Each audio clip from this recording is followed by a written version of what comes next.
Hi, this is Mark News from Plant Talk Radio. Thanks for subscribing and listening to our podcast, Your Gardening Questions from Plant Talk Radio. To keep this podcast free, we're partnering with Stoke Seeds. Pre-plan your indoor seed starting program today with the help of Stoke's 2018 Gardening Guide and their online articles. Whether you're adding texture through foliage, choosing a new variety for a splash of color, developing an existing garden, or starting from scratch, Stoke Seeds has some great catalog and online resources to help you through the process.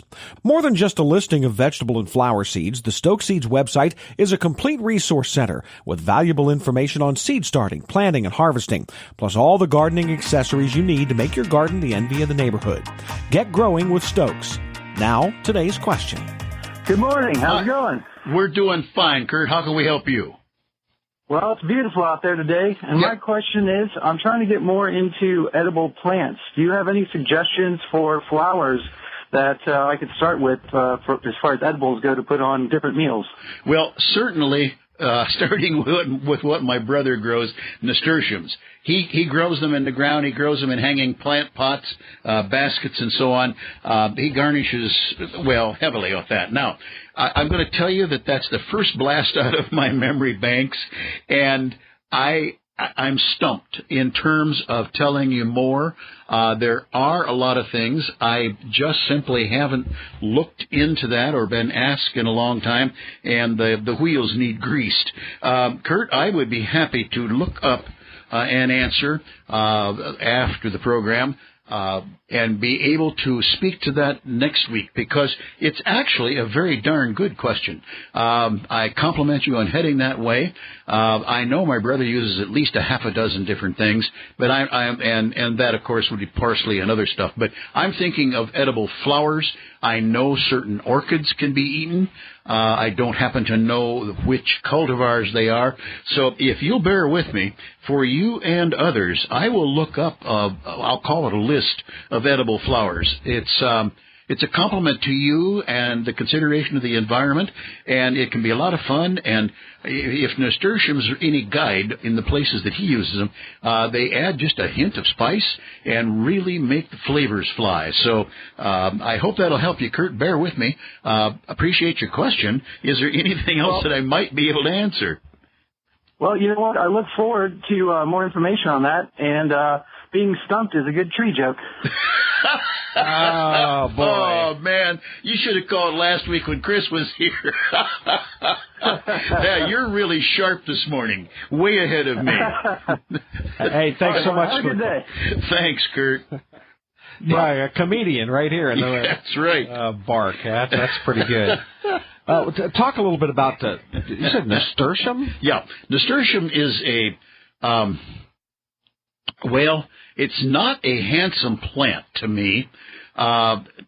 It can hang out of baskets, which is good if that's what you're using it for. It doesn't have a very sturdy stem most of the time, doesn't stand very tall, but it's a nice flower, as I recall, an inch and a quarter, occasionally well-grown, inch and a half across, and maybe a half to 3/4 of an inch high. It adds kind of a peppery flavor when eaten. My brother will put it on anything from cottage cheese to salads and etc. It's pretty. They're in pastel colors for the most part. I have grown them. I don't usually use them as garnish. I forget to. My brother's a chef and I'm not. I'm the green guy. But in any event, it's a remarkable plant. They flower quite heavily. Flower doesn't last particularly long. So pick them fresh would be the day they open or the next day, and get them used. Those that dry up do no harm to the plant. I find a little bit of dead tissue in the plants quite frequently. A pair of hand pruners, which I almost always have in my pocket when I'm out in the yard. I can snip out the dead and brown, keeps the plant growing on. They are of need of water. There's no question about that in baskets, but at the same time, I don't find them troublesome to keep moist. And then, of course, as I mentioned, they can grow right in the ground. So, yeah, a small dissertation on a plant that is exciting in its use and pretty in the bed, but it will never call your attention from 100 feet away in terms of other factors. Now, when I think about the edible flowers, the first thing that comes to my mind is I've had in basically a lot of people put it in iced tea is like a lavender. Yes, lavender. And then mint leaves, and there's a whole list of things. Kurt just caught me when he's thinking jokes this early in the morning. I'm still dead in the brain cells apparently, but it's good. Well, next week we will go over a whole bunch of the edible flowers. That's a great question. Thanks, Kurt. And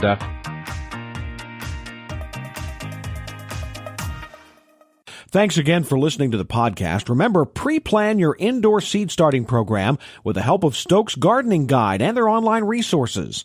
And request your free catalog while you're online. For the best selection of vegetable, flower, and herb seeds available, go to stokeseeds.com.